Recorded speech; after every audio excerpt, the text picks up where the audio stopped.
Bismillah, Alhamdulillah, salatu wassalamu ala rasulillahi amma ba'du.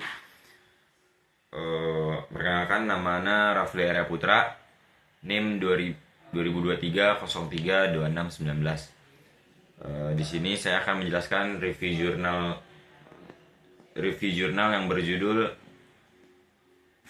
Hukum Waris Perdata, Pembagian Harta Waris dalam Bentuk Kripto Aset.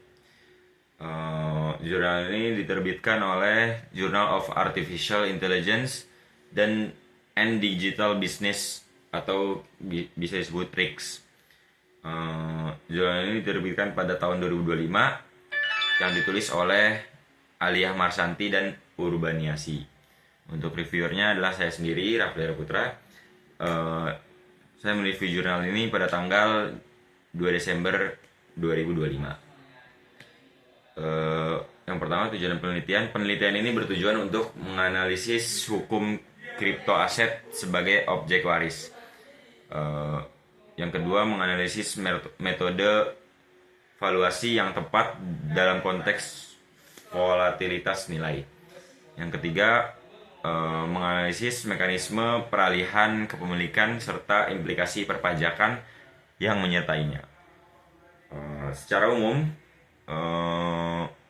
penelitian ini mengkaji problematika hukum dalam pembagian harta waris yang berbentuk kripto aset menurut perspektif hukum waris perdata di Indonesia.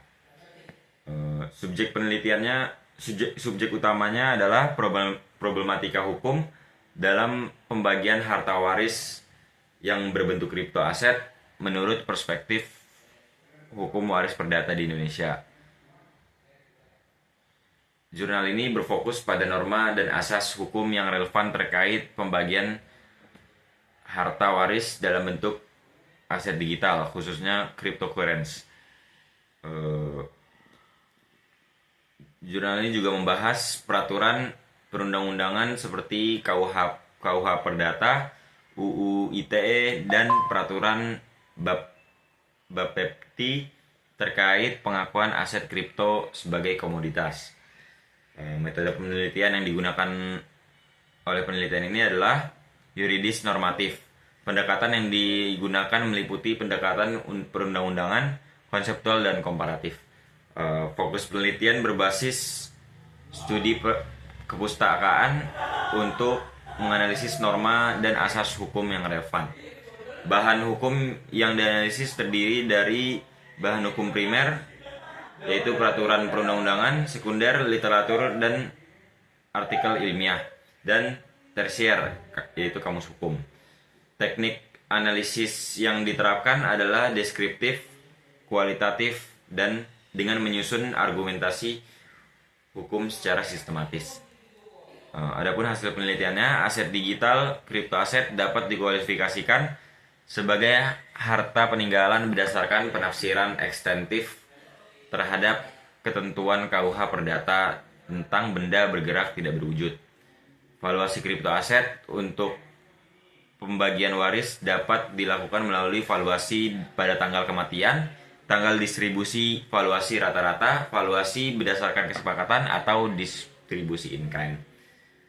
Peralihan kepemilikan kripto aset melalui pewarisan memerlukan mekanisme khusus terkait akses terhadap dompet digital atau wallet, dan kunci privat atau private keys yang mensyaratkan perencanaan waris digital yang memadai. Terdapat potensi kewajiban perpajakan bagi ahli waris jika melakukan pengalihan kepemilikan kripto aset yang diwarisinya.